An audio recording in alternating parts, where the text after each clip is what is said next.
Hey guys, hope everybody's doing well. Just taking the lowrider out for a little ride today. Kind of wanted to check out this new camera mount that I got. This is a GoPro gooseneck camera mount. Just wanted to see if this mount is sturdy enough so that, you know, there's no wobbling back and forth. I don't want to make anybody dizzy kind of watching this footage, so hopefully all goes well.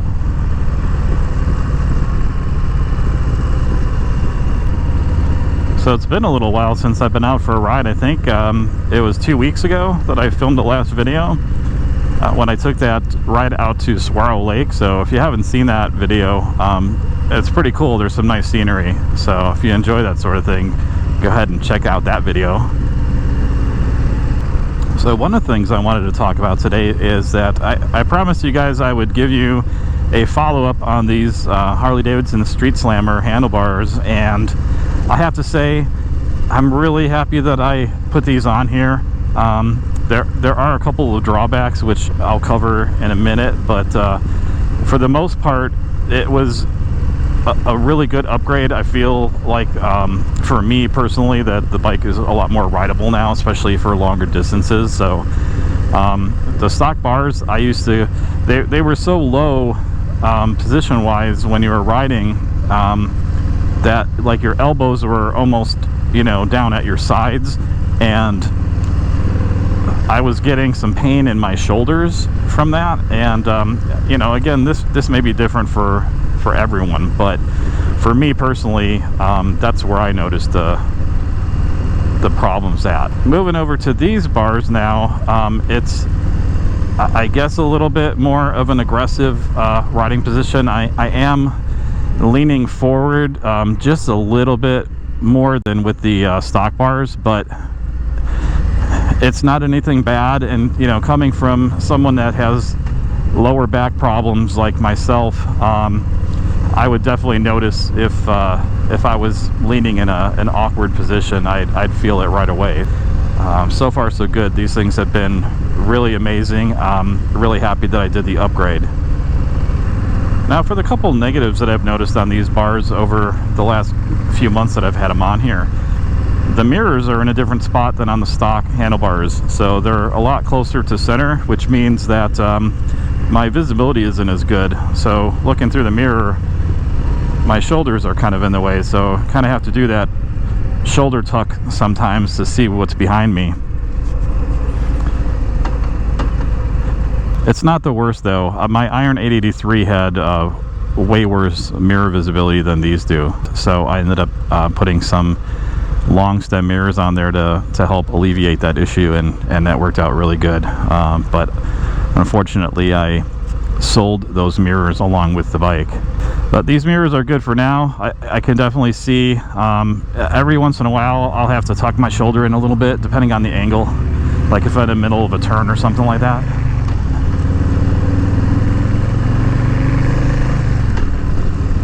But for the most part it's all good. I'm gonna leave them as is. So one of the other things I noticed about these bars was just the thickness of the bars themselves. So I'm not sure exactly how thick they are, but they're a lot thicker than the stock bars.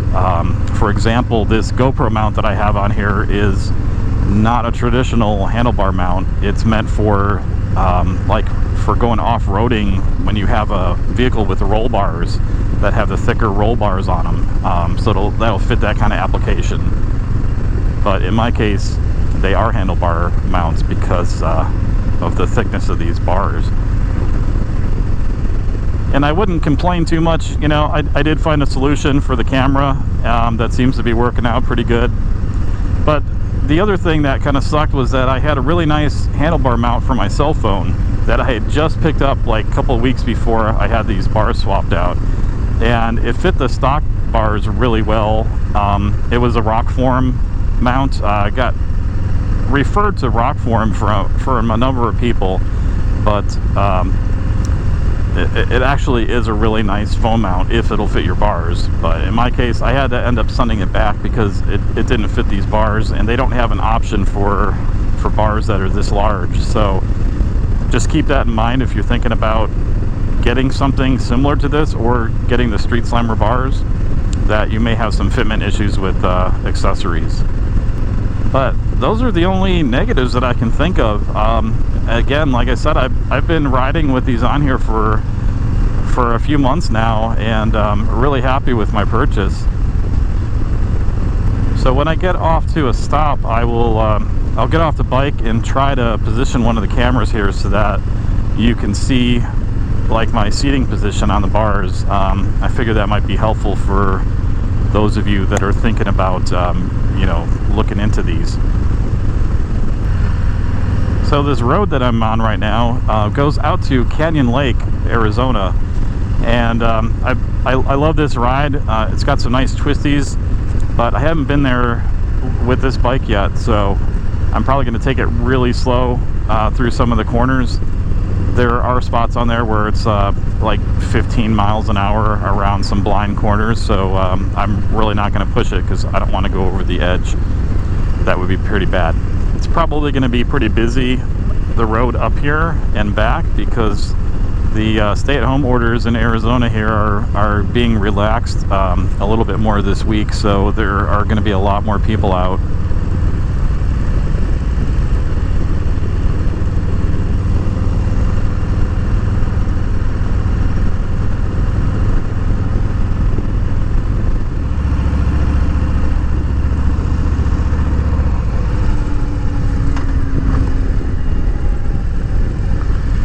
Yeah, these are the corners I'm talking about.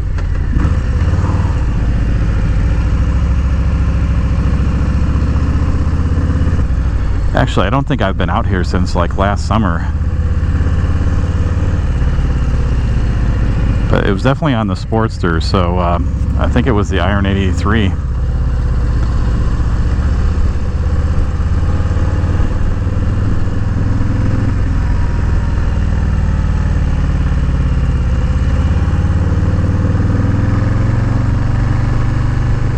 This route is actually a really good test for a handlebar review video.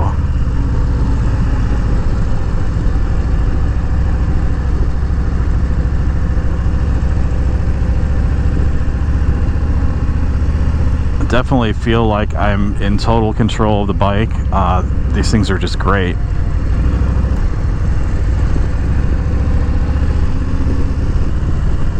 I'll be honest, the first time I came through this way, freaked me out a little bit, not having any guardrails to prevent you from going off the edge. And I'm originally from Chicago, so I'm not used to these kind of roads, really, especially riding motorcycles on, because I haven't been riding that long.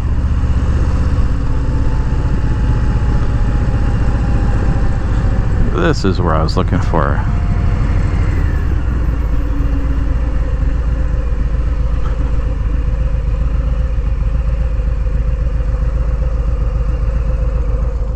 So this little grippy thing doesn't normally come with this long gooseneck. This gooseneck was purchased separately, and it was by itself. And I wanted to do that for the handlebars, but it ended up being too long. So I found that this piece came with a shorter one, so I kind of like swapped, mix and match the parts here.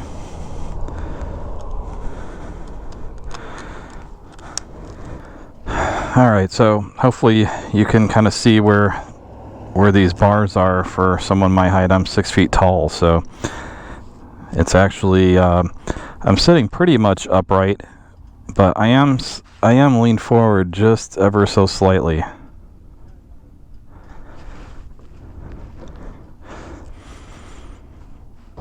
Another thing I should probably mention is that I took off the Harley-Davidson mustache engine guard, and I actually sold it, but basically I wanted to get the standard engine guard instead of the mustache one, because I never really used the built-in foot pegs on the mustache version. So I thought it would give it a cleaner look. I actually like it without the bars on here, but there are a lot of gravel roads around here, and I'm afraid of dumping this thing. Well, since we're out here, I might as well take a look at the lake.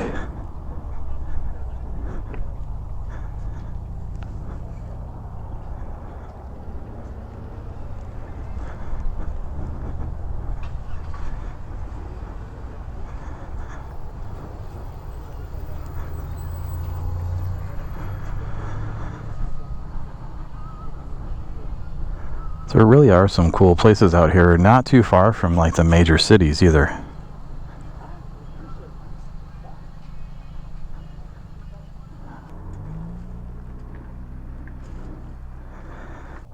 Wow, I think this camera's overheating. So I've got this thing plugged into constant power here, just so the battery won't die out, but I think that actually might be causing it to overheat a little bit. So I'm probably going to have to let this cool down before my trip back. That's one nice thing about the new Harley Softails. It's got a USB port built in here, so you can charge up your cell phone or cameras, stuff like that. Anything that's USB powered. So that's pretty much all I have to say about the Slamnmer handlebars.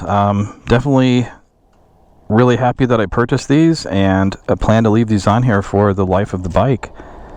Now that might be a topic for another conversation, but I don't plan on removing these handlebars on this bike. Anyway, well, I hope you all enjoyed the video today. If you did, click that like button, and if you haven't subscribed, think about subscribing. It really helps out the channel, and I will see you guys on the next one. Alright, let's hope the camera stays on. Cool.